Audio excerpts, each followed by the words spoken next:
नमस्कार दोस्तों and welcome to our channel. कैसे हैं आप सब? उम्मीद है सब अच्छे होंगे। तो आज हम हिंदी व्याकरण का नया टॉपिक स्टार्ट कर रहे हैं जिसका नाम है अलंकार। बहुत ही ये इंपॉर्टेंट वीडियो होने वाली है। इसके अंदर हम अच्छे से इसकी डेफिनेशन, इसकी परिभाषा भी समझेंगे, इसके प्रकार भी देखेंगे, साथ में ही मोस्ट इंपॉर्टेंट एग्जाम्पल्स यानी उदाहरण भी आज इस वीडियो के अंदर आपको देखने को मिलेंगे।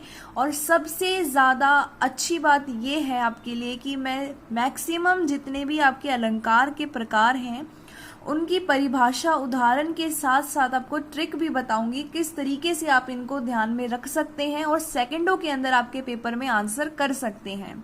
बहुत ही अच्छी ये वीडियो मैंने आपके लिए बनानी शुरू की है। आई होप आप लास्ट तक देखेंगे। अगर आपको वीडियो अच्छी लगेगी तो प्लीज़ लाइक, शेयर, कमेंट ज़रूर करना। आगे आने वाली वीडियोस के लिए सब्सक्राइब करके बेल आइकन ज़रूर दबाना। तो स्टार्ट करते हैं अपनी वीडियो को। सबसे पहले जो अलंकार है इसकी संधि विच्छेद क्या होती है, ये कई बार प्रश्न पूछ लिया जाता है, इसलिए स्पेशली यहाँ पे आपके लिए लिखा है मैंने अलम प्लस कार। अलंकार को कैसे लिख सकते हैं? अलम प्लस कार लिख सकते हैं, जिसमें अलम का अर्थ होता है आभूषण, सजावट या शोभा, और कार का अर्थ क्या होता है? करने वाला। यानी किसी चीज की सजावट करने वाला क्या कहलाएगा? अलंकार कहलाएगा। किसी की शोभा करने वाला, शोभा बढ़ाने वाला क्या कहलाएगा? फिर से अलंकार कहलाएगा। आभूषण का अर्थ होता है ज्वेलरी। जो हम ज्वेलरी पहनते हैं, लड़कियां अक्सर जो ज्वेलरी पहनती हैं, क्यों पहनती हैं? सजावट के लिए पहनती हैं, अपनी शोभा बढ़ाने के लिए पहनती हैं। उसी प्रकार जब हम हिंदी व्याकरण के अंदर बात करते हैं तो अलंकार क्या होता है? अलंकार वे शब्द या तत्व होते हैं जिनसे काव्य या वाक्य को सजाया जाता है। मतलब कोई काव्य है, कोई वाक्य है, उसको सजाने के लिए, उसमें इफेक्ट डालने के लिए, उसको बहुत ही अट्रैक्टिव बनाने के लिए, उसमें चमत्कार डालने के लिए जितने भी शब्दों का इस्तेमाल होता है, जितने भी तत्वों का इस्तेमाल होता है, आप उन्हें क्या बोलोगे? अलंकार बोलोगे। अब यहाँ पे एक शब्द है काव्य और दूसरा शब्द है वाक्य। वाक्य की तो ऑलरेडी मैं वीडियो बना चुकी हूँ। अब काव्य क्या है? काव्य का अर्थ होता है आपके मन में कोई भाव आया है और आपने उसको लिख दिया है, चाहे वो कोई वाक्य हो, चाहे वो कोई कविता हो या कोई स्टोरी हो, कोई कहानी हो। मतलब आपके मन के भावों को जब आप लिखते हैं, जो तैयार होता है, आप उसे ही क्या कहते हैं? काव्य कहते हैं। और इनकी जब गैंग बन जाती है, यानी बहुत सारे जब काव्य इकट्ठे हो जाते हैं, गैंग ऑफ काव्य, बहुत सारे काव्य जब इकट्ठे हो जाते हैं तब उसी को आप साहित्य कहते हैं, जिसे इंग्लिश में आप क्या कहते हैं? लिटरेचर कहते हैं, और हिंदी में कहते हैं हम उसे साहित्य। ठीक है, तो हमने सिंपली डेफिनेशन देखी है, परिभाषा देखी है अलंकार की। वो क्या है कि वे शब्द या तत्व जिनसे हम अपने काव्य को सजाएंगे उन्हें ही हम अलंकार बोलेंगे। अलम प्लस कार इसकी संधि विच्छेद है, जहाँ पे अलम का अर्थ होता है आभूषण, सजावट एवं शोभा, और कार का अर्थ होता है करने वाला। आगे इतना समझ चले आगे। तो आगे अब हम जो देखेंगे वो भी बहुत इंपॉर्टेंट है, अलंकार के प्रकार। तो अलंकार के प्रकार जो है मैं पहले आपको बता देती हूँ। इसके होते हैं 3 प्रकार। कितने हैं इसके? 3 प्रकार हैं। कौन कौन से? शब्द अलंकार, अर्थ अलंकार और उभय अलंकार। लेकिन जो आपका पेपर है उसमें पूछे जाते हैं 2, वो है शब्द अलंकार और अर्थ अलंकार। आज इस वीडियो के अंदर दोनों को ही कवर करेंगे, चाहे आप 10th क्लास के स्टूडेंट हो, चाहे आप कोई कम्पिटिटिव एग्जाम दे रहे हो, या फिर आप 12वीं क्लास के छात्र हो। ठीक है, तो आपको ये दोनों पढ़ने बहुत ही अनिवार्य हैं, दोनों ही इम्पोर्टेंट है, यहीं से क्वेश्चन आते हैं। तो शब्द अलंकार के अंदर हम कवर करेंगे अनुप्रास, यमक, श्लेष, पुनरुक्ति और वक्रोक्ति अलंकार। और अर्थ अलंकार के अंदर हम पढ़ेंगे उपमा, रूपक, उत्प्रेक्षा, मानवीकरण, अतिशोक्ति और अनियोक्ति अलंकार। सारे ही बहुत इंपॉर्टेंट है। ट्रिक जरूर देखेंगे हम, ट्रिक जरूर देख के जाना। ठीक है, अब उभय अलंकार एक एक्स्ट्रा है जिससे क्वेश्चन नहीं बनते हैं, और जो आपके स्कूल स्टूडेंट हैं उनका तो बिल्कुल भी यहाँ से क्वेश्चन नहीं बनता है। ठीक है, तो यहाँ पे सबसे पहले शुरू करते हैं शब्द अलंकार में। तो शब्द अलंकार शुरू करने से पहले छोटा सा एक ओवरव्यू ले लो। ऐसे शब्द जिनका इस्तेमाल करके आप चमत्कार उत्पन्न करने वाले हैं वो आएंगे शब्द अलंकार में। मतलब हमें उनके शब्दों से मतलब है, हम उनकी जगह कोई दूसरा शब्द नहीं लिख सकते हैं। यानी आपने कोई सेंटेंस लिखा, उसमें एक शब्द लिखा आपने, ठीक है, किसी वाक्य में एक शब्द लिखा, लेकिन आपने उस शब्द की जगह उसका पर्यायवाची लिखा, तो आपको वो मजा नहीं आया सेंटेंस में, आपको सेंटेंस उतना अट्रैक्टिव नहीं लगा। उसे हम बोलते हैं शब्द अलंकार। यानी शब्दों की वजह से ही जब हमारे वाक्य में चमत्कार हो तब वहां पे शब्द अलंकार होता है। अर्थ अलंकार में क्या होगा, चाहे आप शब्द की जगह उसका पर्यायवाची इस्तेमाल कर लो, लेकिन उसके अर्थ से क्या है, आपको मतलब है, उसके अर्थ से ही पूरे सेंटेंस को क्या मिल रहा है, एक जादू मिल रहा है, एक चमत्कार मिल रहा है, तो उसे बोलेंगे अर्थ अलंकार। लेकिन उभयालंकार में क्या होता है, उभयालंकार के अंदर हम दोनों को ही ऐड कर देते हैं। यानी हमें इसमें शब्द से भी मतलब है, हमें इसमें अर्थ से भी मतलब है। यानी शब्द अलंकार और अर्थ अलंकार का जो मिक्सचर है हम उसे बोलते हैं उभयालंकार। ठीक है, तो शुरू करते हैं। अब हम अपना शब्द अलंकार बहुत ही बढ़िया तरीके से समझेंगे। तो शब्द अलंकार हमारा यहाँ पे टॉपिक रहेगा। सबसे पहला जो है इसके अंदर आता है अनुप्रास अलंकार। कौन सा अलंकार आता है सबसे पहले, यहाँ पे हमारे पास आता है अनुप्रास अलंकार। अब अनुप्रास अलंकार जो है इसकी संधि विच्छेद होती है अनु प्लस प्रास, जिसमें अनु का अर्थ होता है बार बार। ठीक है, यानी किसी वर्ण की जब बार बार आवृत्ति हो, यानी कोई वर्ण बार बार रिपीट हो, तब वहां पे क्या होता है, अनुप्रास अलंकार होता है। अब ये वर्ण क्या चीज है ये भी समझ लो। जैसे यहाँ पे अनुप्रास की संधि विच्छेद कर दी है अनु प्लस प्रास। अगर इस अनु की बात करूं तो आप इसको ए प्लस न प्लस उ लिख सकते हो। अब ये जो ए है, ये जो न है, क्या इसके वापस और टुकड़े किए जा सकते हैं? नहीं किए जा सकते ना। तो ये जो ऐसे हमारे पास इकाई हैं जिनके और टुकड़े नहीं किए जा सकते, वर्ण का अर्थ क्या है, ऐसी इकाई जिसको और हम ब्रेक नहीं कर सकते, उसके और टुकड़े नहीं कर सकते, और जब उसकी बार बार आवृत्ति हो, बार बार वो रिपीट हो, तब वहां पे अनुप्रास अलंकार होता है। उदाहरण के माध्यम से समझेंगे अभी, उससे पहले जान लो इसकी ट्रिक। बहुत ही ज्यादा आसान इसकी ट्रिक है, और इसकी ट्रिक ये है कि जो वर्ण है वो बार बार रिपीट होगा, लेकिन मात्रा से नो मतलब। वर्ण रिपीट, मात्रा से नो मतलब। वर्ण को रिपीट होने दो, आपको उसकी मात्रा से कोई मतलब नहीं होना चाहिए। चाहे वहां पे चा आए, चाहे चन आए, चाहे ची आए, यानी कोई मात्रा आए, चाहे अंग आए, आ आए, ए आए, ई आए, उ आए, कोई मात्रा आए, कोई मतलब नहीं है। मतलब किससे है, मतलब है वर्ण से। ठीक है, तो ये जो ट्रिक है आगे होगी आपको समझ में। अब इस ट्रिक को लगा के ही ये उदाहरणों को आपको समझा देती हूँ, ताकि आप अपने एग्जाम में सेकंडों के अंदर आंसर कर सको। तो देखो इसके उदाहरण। सबसे पहला इसका जो उदाहरण है वो है, चारु चंद्र की चंचल किरणें खेल रही थी जल थल में। अब देखो क्या बताया मैंने, वर्ण से मतलब है, मात्रा से कोई मतलब नहीं है, और वर्ण क्या होना चाहिए, रिपीट होना चाहिए। तो यहाँ पे देखो ये चा है, ये चन है, ये चन है, तो यहाँ च की आवृत्ति हो रही है। हमें इनकी मात्रा से तो कोई मतलब नहीं है, चाहे इसके साथ आ की मात्रा लगा दो, चाहे ऊपर बिंदी लगा लो, चाहे ची होता तो भी कोई मतलब नहीं होता।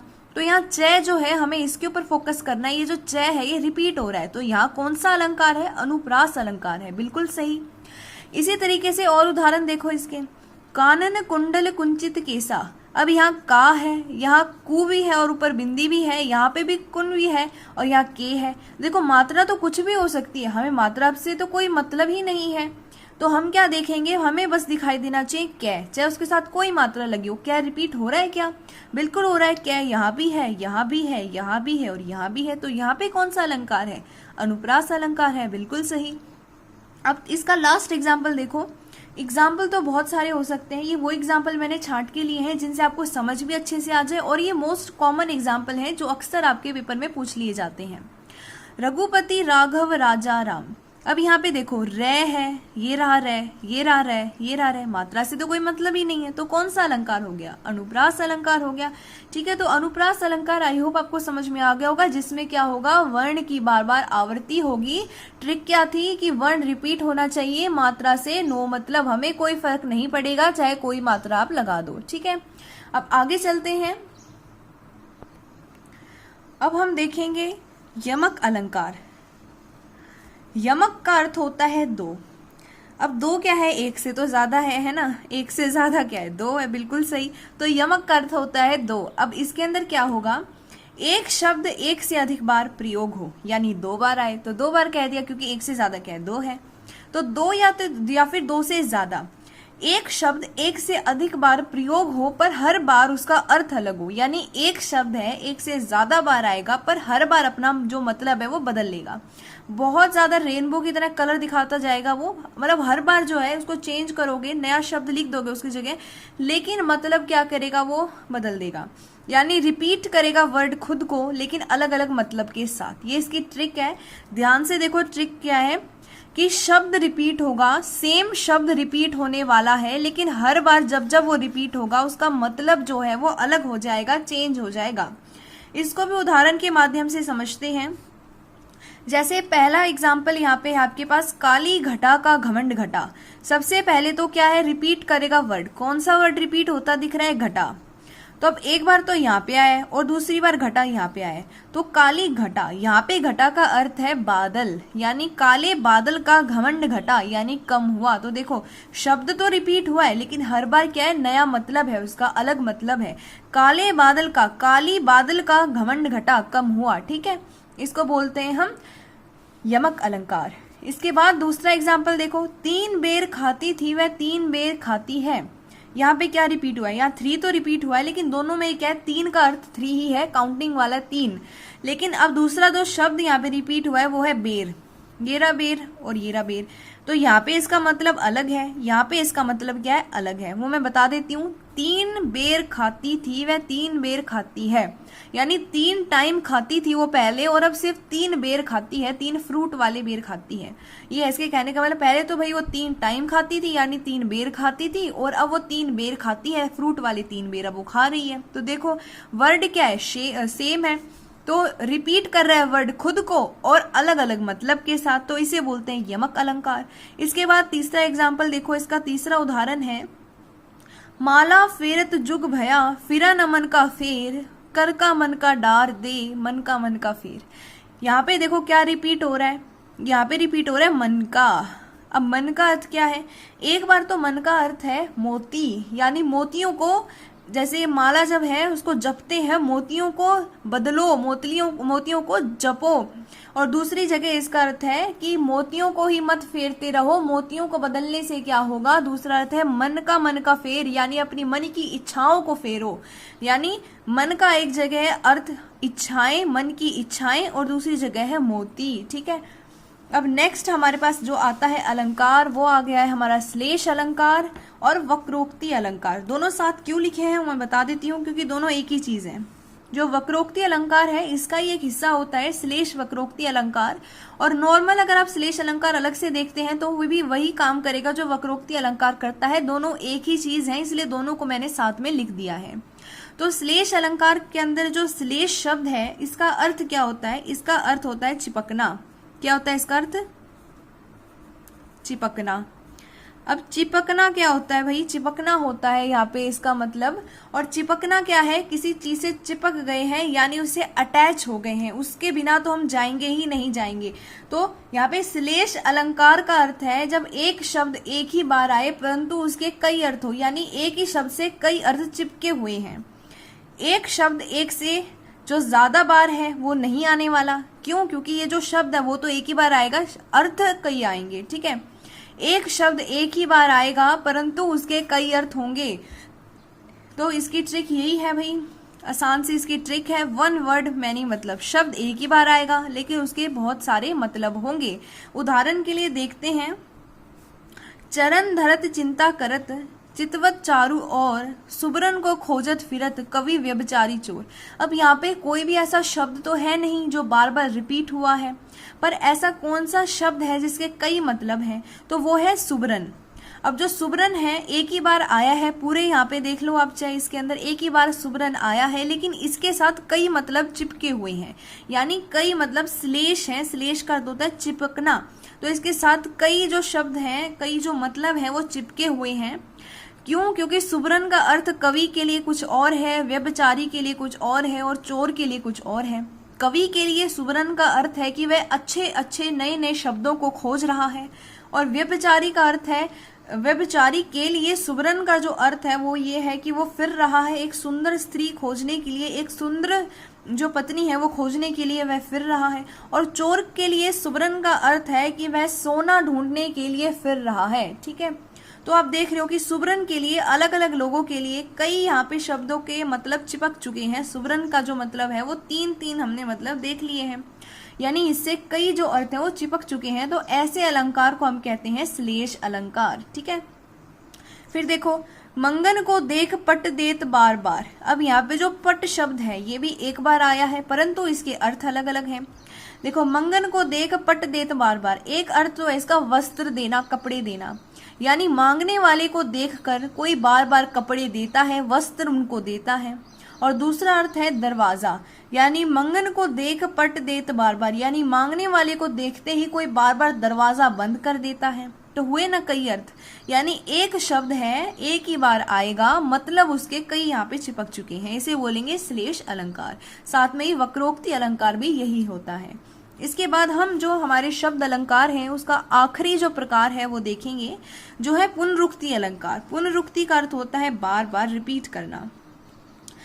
एक शब्द अनेक बार परंतु अर्थ वही, यानी एक ही शब्द होगा, उसको बहुत बार हम रिपीट करेंगे लेकिन उसका अर्थ नहीं बदलने वाला, अर्थ सेम रहने वाला है। तो यही वही इसकी ट्रिक हो गई है। सेम वर्ड सेम मीनिंग, यानी शब्द भी वही रहेगा, रिपीट करते जाओ मतलब भी वही रहेगा। सिर्फ और सिर्फ हमारे जो सेंटेंस है, हमारा जो वाक्य है, उसको अट्रैक्टिव बनाने के लिए, उसमें एक चमत्कार डालने के लिए हम जो शब्द हैं उनको रिपीट करने वाले हैं, उनको कई बार जो है यहाँ पे उनकी आवृत्ति करने वाले हैं। उदाहरण के लिए देखते हैं, मधुर वचन कही कही परितोषी। यहाँ पे कही कही दो बार आया है लेकिन दोनों बार अर्थ वही है इसका, सिर्फ और सिर्फ वाक्य में चमत्कार उत्पन्न करने के लिए दो बार कही कही का इस्तेमाल किया गया है। जैसे सुबह सुबह काम पर चले, हम अक्सर बोलते हैं सुबह सुबह कहाँ जा रहे हो, सुबह सुबह काम पर जा रहे हैं, सुबह सुबह काम पर चले। अगर सिर्फ ऐसे बोलते हैं सुबह काम पर चले तो उतना मजा नहीं आया ना सेंटेंस में, उतना अट्रैक्टिव नहीं लगा हमारा वाक्य। इसीलिए हम जिन शब्दों का कई बार इस्तेमाल करें लेकिन उनका अर्थ वही रहे तो वहां पर पुनरुक्ति अलंकार होता है। सिर्फ और सिर्फ वाक्य के अंदर चमत्कार डालने के लिए हम यहाँ पे शब्दों को रिपीट करते हैं। जैसे कहते हैं ना छोटे छोटे बच्चे, ऐसे भी बोल सकते हैं छोटे बच्चे, पर उतना अच्छा नहीं लगा छोटे छोटे बच्चे, ऐसा लगा कितना ज्यादा भाव के साथ ये जो है इस्तेमाल किया जा रहा है सेंटेंस, बहुत अट्रैक्टिव लग रहा है सेंटेंस, इसे हम बोलते हैं पुनरुक्ति अलंकार। तो यहाँ पर हमारे शब्द अलंकार जो है वो समाप्त हो चुके हैं। अब हम देखेंगे अर्थ अलंकार। तो यहाँ पे मैंने लिख दी है आपके लिए अर्थ अलंकार। अब अर्थ अलंकार वो होते हैं जिनके अंदर अर्थ के अनुसार हमारे जो सेंटेंस है उसमें चमत्कार उत्पन्न होते हैं, यानी वाक्य में अर्थ से लेकर जब कोई नया चमत्कार उत्पन्न हो तब वहाँ पे अर्थ अलंकार होता है। इसमें शब्दों से हमें इतना मतलब नहीं होता जितना उसके भाव से, जितना उसके अर्थ से हमें मतलब होता है। तो ऐसे अलंकारों को क्या कहते हैं, अर्थ अलंकार कहते हैं। बिल्कुल सही। अब सबसे पहला इसका प्रकार है उपमा अलंकार। क्या है उपमा अलंकार? यहाँ पे जो उपमा है इसका अर्थ होता है तुलना करना, यानी कंपैरिजन करना। अब उपमा अलंकार के दो हिस्से होते हैं, एक होता है उपमेय और दूसरा होता है उपमान। इसको अच्छे से समझ लो, यहाँ से भी क्वेश्चन आ जाता है, जैसे सेंटेंस दे देंगे, पूछ लेंगे यहाँ पे उपमेय क्या है और उपमान क्या है। तो हम किसी का कंपैरिजन करते हैं तो सबसे पहले तो हमें दो चीजें चाहिए, तभी तो इनका आपस में कंपैरिजन करोगे। अब खुद से ही थोड़ी किसी चीज का कंपैरिजन कर सकते हो, ऐसे थोड़ी बोलोगे मैं मेरे बालों से कंपैरिजन करता हूँ। हम या तो ये कह सकते हैं मैं खुद के नंबरों से कंपैरिजन करता हूँ। हाँ, हमें खुद का एवोल्यूशन करना चाहिए, लेकिन जब हम कंपेयर करते हैं चीजों को तो हमें दो चीजों की जरूरत पड़ती है। जैसे कि आपके मम्मी पापा करते हैं ना, और लोगों के बच्चों से आपके मार्क्स का कंपेरिजन, उसके इतने मार्क्स आए, तो जब वो होगा ही नहीं तो कंपेरिजन किससे होगा? यानी कम से कम दो लोग चाहिए, हमें दो वस्तु चाहिए जिनके बीच में तुलना की जा सके। तो उनमें से एक होता है उपमेय और दूसरा होता है उपमान। ठीक है, उपमेय कौन होता है? जिसकी तुलना की जा रही है, और उपमान क्या होता है? जिससे तुलना की जा रही है। ठीक है, जैसे इसको बोल रहे हैं, इस बच्चे को इसके मम्मी पापा बोल रहे हैं कि तुम्हारे मार्क्स उससे बहुत कम आए हैं, तुम्हारे मार्क्स उससे बहुत कम आए हैं। तो फर्स्ट बच्चे का कंपैरिजन किया जा रहा है सेकंड बच्चे से। तो फर्स्ट बच्चा हो गया उपमेय और दूसरा बच्चा हो गया उपमान, क्योंकि पहले को कंपेयर किया जा रहा है और सेकंड से किया जा रहा है, तो सेकंड उपमान और फर्स्ट क्या हो गया? उपमेय। बिल्कुल ठीक है। तो उपमेय और उपमान का आई होप आपको अंतर अच्छे से समझ में आ गया होगा। तो आगे चलते हैं। जब किसी व्यक्ति या वस्तु की तुलना किसी दूसरे व्यक्ति या वस्तु से की जाए तो वहां पर उपमा अलंकार होता है। सीधी सी बात है, आपको कंपैरिजन यहाँ पे करना है, लेकिन सीधे सीधे नहीं बोलना, हमें इनडायरेक्ट कंपैरिजन करना है। क्या करना है? इनडायरेक्ट कंपैरिजन करना है। हमें सीधा सीधा कंपैरिजन नहीं करना, हमें घुमा फिरा के कंपैरिजन करना है, घुमा फिरा के तुलना करनी है, तो वहां पे क्या होगा, उपमा अलंकार वहां पे होगा। उदाहरण से समझते हैं कैसे हम इनडायरेक्ट कंपैरिजन की बात कर रहे हैं। पीपर पात सरिस मन डोला, यहाँ पे हम पीपर यानी पीपल के पत्ते से मन को क्या है, कंपैरिजन कर रहे हैं, मन की तुलना कर रहे हैं। यानी पीपर यानी पीपल के पत्तों की तरह मन जो है डोल रहा है, हिल रहा है, एक जगह टिक नहीं रहा है।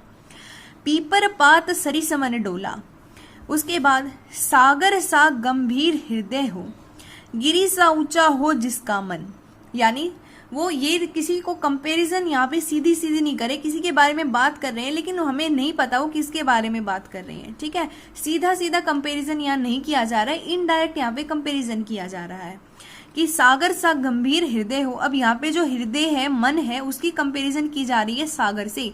तो जो हृदय है वो क्या हो गया, उपमेय हो गया, और यहाँ पे उपमान क्या हो गया, सागर हो गया। इसी तरीके से गिरी सा ऊंचा हो जिसका मन, तो मन को पर्वत यानी गिरी की तरह ऊंचा बताया जा रहा है। तो जो मन है वो क्या हो गया, उपमेय हो गई, क्योंकि मन की तुलना करें गिरी से तो गिरी हो गया उपमान। इसी तरीके से सिंपल एग्जांपल देखो इसका, एक शेर जैसा ताकतवर, जैसे कहते हैं शेर पुत्र, तो सीधा कह रहे हैं शेर पुत्र, वहां पे डायरेक्ट कंपैरिजन करें शेर पुत्र, ठीक है। लेकिन शेर जैसा ताकतवर, तो हम शेर और जो ताकतवर इंसान है उसका इनडायरेक्ट कंपैरिजन करें, दोनों के बीच में कोई गैप है, यानी दोनों के बीच में कोई गैप है जो अलग अलग कर रहा है, दोनों को दूर दूर रख के तुलना कर रहा है। तो अक्सर जो उपमा अलंकार है, इन शब्दों से आप पहचान कर सकते हैं उपमा अलंकार की, इनको याद कर लेना बहुत ही ज्यादा जरूरी है। कहीं पर भी अगर ये शब्द दिखाई दे जाए और पूछे कौन सा अलंकार है, तो सीधा आप लिख सकते हैं वहां पर कौन सा अलंकार है, उपमा अलंकार है। सा, सी, से, सरिस जैसा सम। अब देखो यहाँ पे पीपर पात सरिस मन डोला, सरिस आ गया तो कौन सा है, उपमा अलंकार है। सागर सा गंभीर हृदय हो, अब यहाँ पे सा आ रहा है। एक बात ये ध्यान रखना, अगर आपके पेपर में इस तरीके से आपको योजक चिन्ह देता है, ये जो डैश है ये देता है, और इसके बाद ये शब्द इस्तेमाल हो सा, सी, से, जैसे डैश दिया, इसके बाद सा आ रहा है, सी आ रहा है, से आ रहा है, इनमें से कोई भी शब्द का इस्तेमाल हो रहा है योजक शब्द के बाद, तो क्या होगा, तो 100% वहां पे क्या होगा, उपमा अलंकार होगा। एक तो इनडायरेक्ट कंपैरिजन होगा, और इन शब्दों का अगर इस्तेमाल है तो कौन सा अलंकार करोगे, आप करोगे उपमा अलंकार। जैसे यहाँ पे शेर जैसा ताकतवर, जैसा आ गया तो क्या है, ये उपमा अलंकार है। इसके बाद देखते हैं, इसके बाद हमारे पास आता है रूपक अलंकार। रूपक अलंकार और उपमा अलंकार थोड़े थोड़े एक जैसे ही हैं, बस अंतर एक जगह है। जो हमारा उपमा अलंकार था उसके अंदर हम क्या करते थे, इनडायरेक्ट तुलना करते थे, लेकिन यहाँ पे हम सीधे सीधे तुलना करेंगे, यानी डायरेक्ट कंपैरिजन करेंगे, यही इसकी ट्रिक है। जब पहले क्या था, उपमा में दोनों के बीच में एक गैप था, लेकिन अब यहाँ पे कोई अंतर ना हो, यानी उपमेय एवं उपमान के बीच कोई अंतर ना हो, दोनों के बीच भेद को समाप्त कर दिया जाए, तो वहां पर रूपक अलंकार होता है। जैसे उदाहरण देखो इसके, पायो जी मैंने राम रतन धन पायो, यहाँ ये नहीं बोल रहा राम जैसा रतन धन पायो, राम सा रतन धन पायो, सीधा राम और रतन के बीच का गैप खत्म करके राम रतन कहा गया है।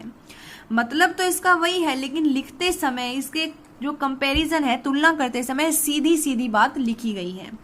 जैसे दूसरा उदाहरण देखो, मैया मैं तो चंद्र खिलौना ले हो, अब यहाँ चंद्र खिलौना एक जैसे कहा गया है। अब चरण कमल, यहाँ पे देखो चरण और कमल के बीच में कोई अंतर नहीं बचा, बंदो हरिराई। अब यहाँ पे जो पिछला था हमारा, ये देखो जो मैंने अभी आपको उपमा बताया था योजक शब्द के बाद इन शब्दों का इस्तेमाल होगा, लेकिन सेंटेंस में योजक शब्द आ जाए, मतलब योजक चिन्ह आ जाए, शब्द नहीं, और योजक चिन्ह के बाद कोई सा, सी, सा, वो ऊपर वाले शब्दों का इस्तेमाल ना हो, तब वहां पे रूपक अलंकार होता ही होता है। यानी कोई सीधा कंपेरिजन आपको मिले, सीधी तुलना मिले, जैसे राम रतन, चंद्र खिलौना, बीच में कोई अंतर नहीं है, ठीक है। तो ऐसी जगह क्या होगा, रूपक अलंकार होगा, सीधा यहाँ कंपैरिजन किया जाएगा। योजक शब्द के बाद हमारे पास उपमा वाला कोई भी शब्द इस्तेमाल नहीं होगा, तो वहां पे रूपक अलंकार होता है। इसके बाद हमारे पास आता है उत्प्रेक्षा अलंकार, काफी इंपॉर्टेंट है ये भी, जितने भी बता रही हूँ सबसे क्वेश्चन बनते ही हैं। अब उत्प्रेक्षा अलंकार क्या होता है? उपमान ना होने पर उपमेय को ही उपमान मान लेना, अप्रस्तुत को प्रस्तुत मान लेना, यानी जो चीज प्रेजेंट है ही नहीं, जो चीज आपके सामने है ही नहीं, फिर भी आप अपने वाक्य को ऐसे बोल रहे हो जैसे वो आपके सामने ही है। यानी अप्रस्तुत चीज को हम प्रस्तुत मानकर किसी वाक्य के अंदर जब चमत्कार उत्पन्न करते हैं तब वहां पे कौन सा अलंकार होता है? उत्प्रेक्षा अलंकार होता है। इसके उदाहरण के माध्यम से इसको भी समझते हैं। तो अब इसके उदाहरण देखो। सबसे पहला है, सखी सोहत गोपाल के उर गुंजन की माल, बाहर सोहत मनु पिए दावा नल की ज्वाल। उस काल मारे क्रोध के तनु कांपने उसका लगा, मानो हवा के जोर से सोता हुआ सागर जगा। एक तो इस सेंटेंस के अंदर देखो और एक इस सेंटेंस के अंदर आप ऑब्जर्व करो, जैसे यहाँ पे क्या बोला है? उसका बोला गया है।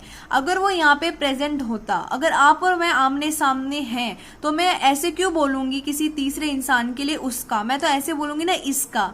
अगर कोई तीसरा व्यक्ति आपके सामने, आप ऐसे बोलोगे ये इसका है, आप ऐसे थोड़ी बोलोगे ये उसका है। उसका का अर्थ तो ये हुआ वो यहाँ पे है ही नहीं, कोई यहाँ पे है ही नहीं, फिर भी हम उसको यहाँ पे मानकर उसके बारे में बात बोल रहे हैं। तो यहाँ पे कौन सा अलंकार है? उत्प्रेक्षा अलंकार है। इसकी ट्रिक बहुत इंपॉर्टेंट है, ध्यान से देखो। अक्सर इसके ऊपर एग्जाम्पल पूछे जाते हैं, आपसे पूछ लेगा एग्जाम्पल देख के कौन सा ये हमारे पास अलंकार है। तो किसी भी वाक्य, किसी भी काव्य में मनु, मानो, जनु, जानो, ज्यों, मनहु, जनहु, ईव, इन शब्दों का इस्तेमाल किया जाए तो वहां पर 100% आपका उत्प्रेक्षा यहाँ पे अलंकार होता है। इनको अच्छे से याद कर लेना। ये शब्द अगर दिख जाए तो कौन सा अलंकार करोगे? उत्प्रेक्षा अलंकार आप यहाँ पे करोगे। ठीक है, अब यहाँ पे इन्हीं उदाहरणों के माध्यम से देख लो। यहाँ पे हमारे पास मनु आया था और यहाँ पे हमारे पास तनु भी आया था और साथ में मानो भी आया था। तो ये जो शब्द हैं कहीं पे दिख जाएंगे तो वहां पे कौन सा करोगे? उत्प्रेक्षा अलंकार करोगे। अब अगला देखते हैं मानवीकरण अलंकार। बहुत ही ज्यादा आसान है ये, इसकी कोई ट्रिक वगैरह है नहीं, क्योंकि आप ही पढ़ते ही पहचान जाओगे। ठीक है, तो मानवीकरण अलंकार क्या होता है? कोई भी निर्जीव चीज है जिसके अंदर जान नहीं है, ऐसी चीजों को जब आप किसी लिविंग थिंग से, यानी किसी जीवित चीज से, किसी जीवित वस्तु से, किसी जीवित प्राणी से आप उसकी तुलना करते हैं, उसको उसके समान दिखाने की कोशिश करते हैं, वहां पे मानवीकरण होता है। यानी आप किसी नॉन लिविंग थिंग को, किसी निर्जीव वस्तु, किसी चीज को आप मानव की तरह प्रस्तुत करते हैं तो वहां पे क्या होगा? मानवीकरण अलंकार होता है। वस्तुओं, प्रकृति को मानवीय भावनाओं की विशेषता देना, उनको हम भावना दे देते हैं मानव की, या कोई क्रिया दे देते हैं, वो असली में कर नहीं सकते, सिर्फ वाक्य में हम ऐसा दिखाते हैं, तब वहां पे मानवीकरण अलंकार होता है। उदाहरण से सब जो बहुत आसानी से समझ आ जाएगा। मेघ आए बड़े बन ठन के। अब जो बादल होते हैं क्या कभी बन ठन के आ सकते हैं? नहीं आ सकते। तो ये क्या है? मानवीकरण है। जगी वनस्पतियां अलसाई मुंह धोया शीतल जल से। अब पहली बात, वनस्पतियां जगेंगी कैसे? दूसरी बात, ये अलसाएंगी कैसे? ये मुंह कैसे धोएंगी? तो ये सारे क्या हो गए? ये सारी भावनाएं एवं क्रियाएं होगी जो इंसान कर सकते हैं। तो ये क्या हो गया? मानवीकरण अलंकार हो गया। फूल हंसे कलियां मुस्काई। अब फूल कैसे हंस सकते हैं? कलियां कैसे मुस्का सकती हैं? ये तो सिर्फ और सिर्फ हमारे वाक्य को एक चमत्कार उत्पन्न करने हेतु इस्तेमाल किए गए शब्द हैं, जो क्या है? मानव के द्वारा किए जाते हैं और हम उनको निर्जीव चीजों के करवा रहे हैं। ठीक है, तो निर्जीव चीजों से करवा रहे हैं मानवीय भावना एवं क्रियाओं को। तो ये क्या हो गया? मानवीकरण अलंकार हो गया। आगे ना समझ आपको? आगे चले तो नेक्स्ट हमारे पास जो है वो है हमारे पास अतिशोक्ति अलंकार। ये भी बहुत सिंपल है, इसकी भी ट्रिक की आपको जरूरत नहीं है। तो अतिशोक्ति अलंकार में क्या होता है? हम किसी भी चीज को बढ़ा चढ़ा के बताते हैं। किसी भी चीज को बहुत ही ज्यादा फेक के बता रहे हो, बढ़ा चढ़ा के बता रहे हो, वहां कौन सा अलंकार होगा? अतिशोक्ति अलंकार होगा। कोई भी लोक समाज की सीमा है या मर्यादा है, अगर वो टूट जाती है तो वहां पर भी अतिशोक्ति अलंकार ही मौजूद होता है। इसके उदाहरण देखो, आसानी से समझ आ जाएगा। हनुमान की पूंछ में लगन न पाई आग, सारी लंका जल गई, गए निशाचर भाग। अब देखो यहाँ पे अगर ध्यान दोगे आप तो अब यहाँ देखोगे हनुमान की पूंछ में लगन न पाई आग, बोल रहे हनुमान जी की पूंछ में तो आग भी नहीं लग पाई, लेकिन सारी लंका जल गई और सारे निशाचर भाग गए। तो एक तरीके से बढ़ा चढ़ा के बात बताई गई है। अगर आग ही नहीं लगी अगर पूंछ में तो जलेंगे कैसे? पहले आग लगेगी तभी तो जलेंगे ना। ये बढ़ा चढ़ा के सिचुएशन को बताया गया है कि हनुमान जी की पूंछ में तो आग भी नहीं लगी, लेकिन सारी लंका जल गई और सारे निशाचर भाग गए। तो ये क्या है? अतिशोक्ति अलंकार है। इसके बाद आता है एक और सिंपल सा एग्जाम्पल दिया मैंने आपके लिए। उसकी चीख से मेरे कान फट गए। जैसे अब किसी की चीख से किसी के कान कैसे फट सकते हैं, ठीक है। तो अगर उसकी चीख से मेरे कान फट गए तो मैं बढ़ा चढ़ा के बता रही हूँ कि इसका मतलब क्या हुआ कि उसकी इतनी तेज, इतनी जोर की, इतनी तेज आवाज वाली चीख थी कि भाई मेरे कानों में तो दर्द हो गया, मेरे कान जैसे मानो फट गए हों। तो ये क्या है, बढ़ा चढ़ाकर बताना। तो ऐसे टाइप के काव्यों में, वाक्यों में क्या होता है, अतिशोक्ति अलंकार होता है, जहां हम किसी भी घटना को बढ़ा चढ़ाकर बताते हैं, ठीक है। आगे इसका और एग्जाम्पल देखते हैं। जब हम किसी को मस्का लगाते हैं, बहुत ही ज्यादा उसकी तारीफ करते हैं फेंक फेंक के, तो वहां पे भी अतिशोक्ति अलंकार होता है। जैसे चांदी जैसा रंग है तेरा, सोने जैसे बाल, एक तू ही धनवान है गौरी, बाकी सब कंगाल। तो यहाँ पे क्या है, हम किसी की बढ़ा चढ़ा के यहाँ पे क्या कर रहे हैं, तारीफ कर रहे हैं, बढ़ा चढ़ा के उसको बोल रहे हैं। तो वहां पे क्या है, यहाँ पे भी अतिशोक्ति अलंकार ही है। अब दूसरा देखो, ये वाला चौथा यहाँ पे एग्जाम्पल, बाण नहीं पहुंचे शरीर तक, शत्रु गिरे पहले ही भूमि पर। यानी बाण तो अभी तो शरीर तक पहुंचे भी नहीं है, लेकिन शत्रु तो पहली भूमि पर गिर चुके हैं। तो यहाँ पे बढ़ा चढ़ा के बता रहे हैं हम घटना को। तो ये भी क्या है, अतिशोक्ति अलंकार है। अब आखिरी इसका अलंकार देखते हैं, बहुत ही ज्यादा आसान है ये भी, अनयोक्ति अलंकार। क्या है ये, अनयोक्ति अलंकार है, जो किससे बना है, इसकी संधि विच्छेद होती है अन्य प्लस उक्ति। क्या है, अन्य प्लस उक्ति। जब किसी अप्रस्तुत माध्यम से किसी प्रस्तुत का बोध कराया जाए, यानी कोई चीज वहां प्रेजेंट नहीं है, लेकिन तुम जो वहां पे मौजूद है उसको उसका बोध करवा रहे हो, तो वहां पे क्या होगा, अनयोक्ति अलंकार होगा। एक तरीके से आप इसके अंदर वो सारे काव्य, वो सारे वाक्य लिख सकते हो जब हम किसी को ताना देते हैं, क्या करते हैं, किसी पे व्यंग्य करते हैं, तो वहां पे अनयोक्ति अलंकार होता है। ट्रिक ये है, शब्द कुछ और भाव कुछ और, यानी बोलोगे कुछ और मतलब कुछ और होगा। जैसे ताने देते हैं ना लोगों को, किसी का मजाक उड़ाते हैं, बोलते कुछ है मतलब कुछ और होता है, ठीक है। तो वहां पे क्या होता है, अनयोक्ति अलंकार होता है। तो उदाहरण के लिए देखते हैं इसका, फूलों के आसपास रहते हैं फिर भी कांटे उदास रहते हैं। शब्द तो ये हो गए कि फूल के पास रहते हैं कांटे, फिर भी क्या रहते हैं, उदास रहते हैं। लेकिन मतलब इसका भाव क्या है कि खुशियों के पास रहने के बावजूद भी कई लोग उदास ही रहते हैं। अब दूसरा एग्जाम्पल देखो, कहीं पे निगाहें कहीं पे निशाना, यानी बोलना कुछ और चाह रहे हैं मतलब कुछ और है, ठीक है। तो ये था अनयोक्ति अलंकार। तो यहाँ पे हमारे सारे ही इंपॉर्टेंट अलंकार, शब्द अलंकार एवं अर्थ अलंकार कंप्लीट होते हैं। अगर आपको वीडियो अच्छी लगी है तो लाइक करके जरूर जाना, कमेंट में जरूर बताना आपको कैसी लगी ये ट्रिक और आपको समझ में आया या नहीं आया। अगली वीडियो में जल्द मिलेंगे, तब तक के लिए धन्यवाद।